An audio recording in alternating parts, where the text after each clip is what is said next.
ازيكم عاملين ايه؟ يا رب تكونوا بخير. هنعمل النهارده باتيه احسن من بتاع الافران 100 مره. طري ومورق وجميل، يعني بصوا في منتهى الجمال، محشي جبنه. بصوا التوريقه بتاعته من جوه وقلبه طري جدا. بصوا التوريقه عامله ازاي، صدقوني مش هتندموا ابدا. كملوا معايا الفيديو هيعجبكم جدا. جبت طبق حطيت فيه حبه ميه دافيه. حطيت معلقة كبيرة خميرة فورية، نص معلقة كبيرة سكر، ونص معلقة صغيرة ملح، ومعايا نص كيلو دقيق. حطيت عليهم نص معلقة صغيرة بيكنج باودر. هتشوفوني وانا بحطها. طبعا نص كيلو دقيق ده انا نخلاه. هحط دلوقتي اهو نص معلقة الكيك شيف ونعجن. برضو كل مرة هقولكوا في أغلبية الفيديوهات طبعا، يعني بنزل حاجات كتير معجنات ان لازم يتعجن حلو. بصوا احسن حاجة تتملكوا فيها في العجين ان انتوا بعد ما بتلموا العجينة دي في الطبق بتحطوها على الرخامة. صدقوني هتعرفوا تلموا العجينة بكل سهولة، هتتخدم جدا، هتبقى حلوة في العجن. فده احسن كتير. المية بنحطها بالتدريج، برضو بنخلي في كوباية مية دافية، بنحطها بالتدريج لحد ما العجينة تلم معانا. احنا محتاجين العجينة تبقى حلوة طرية بتلزق، علشان يطلع الباتيه طري وحلو. كده كده احنا لما هنفرده بنفرده على دقيق، فاهميني؟ بس فانا كده لميت من الطبق اهو، بحاول ان أنا الم. حسيت ان هي محتاجه حبه ميه، حطيت ميه تاني وبلمهم اهو. بس هي خلاص هي كده معانا، مش تحتاج ميه تاني. وانا هنقلها بقى من الطبق على الرخام عشان اعرف ان انا اعجنها واخدمها حلو، عشان تطلع العجينه معايا حلوه وتطلع الباتيه. يعني طول ما العجينه اتعجنت حلو واتخدمت حلو هيطلع معاكي طري وحلو، ويعني هيبقى حلو جدا اهو. بصوا انتوا طبعا شايفين ان هي ملزقه، فما تقلقوش لان انا دلوقتي هحط 3 معالق زيت. يعني انا حطيت كده حبه في ايدي، بس هما يعتبروا بمعيار 3 معالق زيت. هنلم بيهم العجينه وهتلم معانا وتبقى كويسه جدا. محتاجتش مني دقيق تاني خالص ولا ميه ولا اي حاجه، وحبه الزيت لموها وبقت كويسه جدا. بس ممكن تسيبيها دقيقتين تريح وترجعي لها، يعني عارفين هتلاقوها حلوة قوي. دقيقتين 5 دقايق عايزين منك هتريحي ايدك وانت هتغسلي ايدك، عشان طبعا في العجين مطرح ما كانت بتلزق في ايديكي. فهتغسلي ايدك وسيبيها 5 دقايق ترجعي لها، هتعرفي تعجنيها بكل سهولة وتلاقيها لمت معاكي. يعني بصوا اهي لمت عادي جدا، وانا ما حطيت لها صدقوني نقطة دقيق تاني، وطرية وحلوة. دهنت بقى الطبق اللي كنت بعجن فيه دهنة زيت، وهحط العجينة فيه وهغطيها واسيبها تخمر لحد بقى ما تخمر وتملى الطبق معانا. طبعا عشان الجو ابتدى يبرد شوية، ما فيش معيار، يعني ما فيش وقت قصدي، بتسيبوها تخمر لحد ما تخمر خالص. اهو غطيناها، هي كده بعد ما خمرت معانا اهي. هنرش طبعا الرخامة بتاعتنا رشة من الدقيق عشان نفرد عليها عجينة. بصوا انا بهبطها خالص من المطرح الخمر يعني. صدقوني لو جربتوه مش هتندموا، هيطلع حلو جدا، احسن وانضف 100 مرة من بتاع الفرن. على الاقل انت عارفة انت عاملاه ازاي وضامنة نظافته، ولادك هيحبوه جدا اهو. هنحط رشة دي طبعا من فوق، انا نسيت وحطيت على طول الفرادة، طبعا لزقت بس معلش انا شلتها وحطيت اهو حبة دي. هنفرد بقى، نفردها كويس. في الوقت ده انت بتبقي محضرة زبدة صفرا فيرن نيوزيلندي، اي زبدة، المهم ان هي تكون زبدة بتكون بدرجة حرارة المطبخ، عشان تبقى ان هي تتفرد معاكي بسهولة. فاهميني؟ طبعا انا بفردها على الاخر، بفرد العجينة معايا على الاخر، عشان كده كده احنا هنطبقها، فبفردها للاخر خالص. وهجيب الزبدة وبعد كده ايه افردها على العجينة كلها. زي ما قلت لكم الزبدة تكون درجة حرارة المطبخ عشان تتفرد معاكي بكل سهولة. طبعا عشان الجو ساقع فبتطلعوها من قبلها بشوية كتير اهو. هي دي اللي هتدينا معاه، هيخليه مورق وجميل اهو. بصوا انا فردت الزبدة على العجينة كلها، ببتدي بقى اقطع من الجنبين.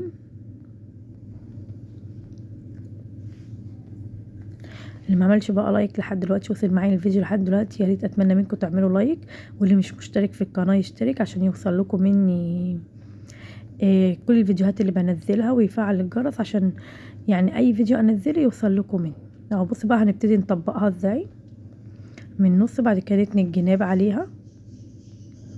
بص هو في العادي لما كان بيبقى الجو حر عن كده كنا بنسيبها مثلا في التلاجة، نسيبها المهم ان هي السمنة الزبدة عشان ايه تجمد علشان ما تسحش مننا واحنا بنفردها تاني.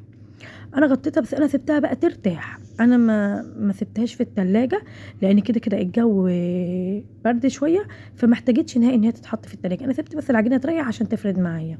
اهو هرجع افردها تاني برضو بالفرادة، هنفردها برضو جدا للاخر. الباتيه بقى ده انت ممكن تحشيه اي حاجة تحبيها، يعني ممكن ميكس جبن.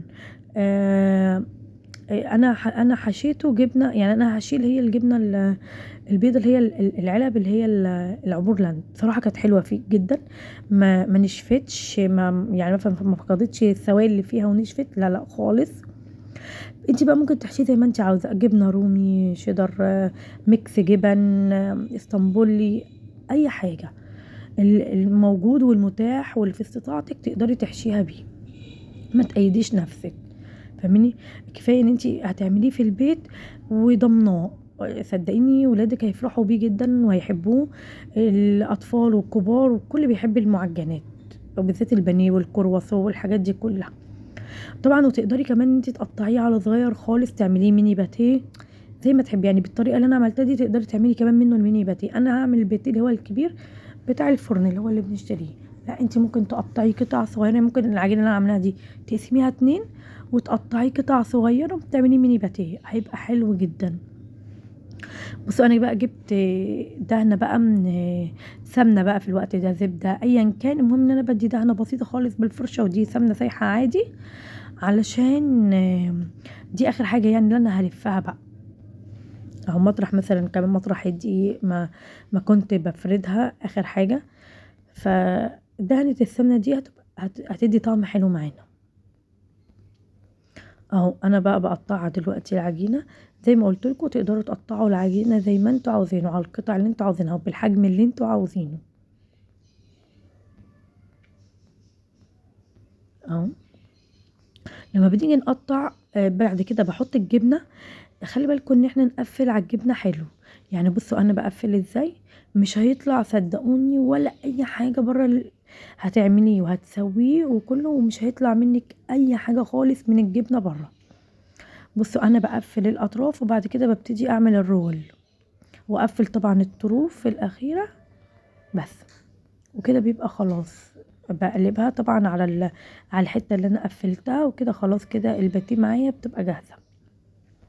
وهلف واحده تاني برضو واوريها لكم.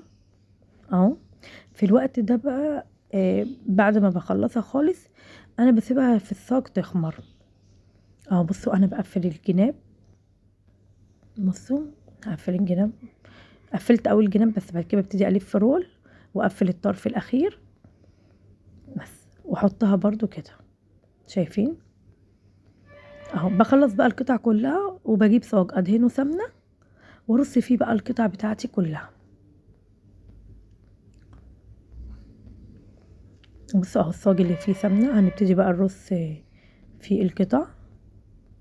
اهو بنغطيها، انا بغطيها بكيس وبعدين بغطيها بفوطة المطبخ واسيبها بقى لحد ما تخمر برضو ويبقى حجمها حلو. اهو بصوا كده قبل ما تخمر هوريها لكم برضو شكلها قرب بقى ما تلاقوا خمرت خلاص. نعمل ايه، بنشغل الفرن على درجة حرارة عالية، يعني في الوقت ده كانت الفرنة سخنت معايا على درجة حرارة عالية، وبحطها في الرف على الشبكة في الرف الاوسط. بصي بديها دهنة من اللبن، ممكن تدهنيها بصفار بيض عليه فانيليا وحبة خل صغيرين، ممكن تدهني بلبن، ممكن مية بسكر، المتاح عندك ادهني بيه. اهو بنعمل الوش، وانا كان عندي حبة البركة برضو هرش حبة من حبة البركة على كل واحدة كده بتدي شكل حلو. سوري لو في صوت مزعج معلش.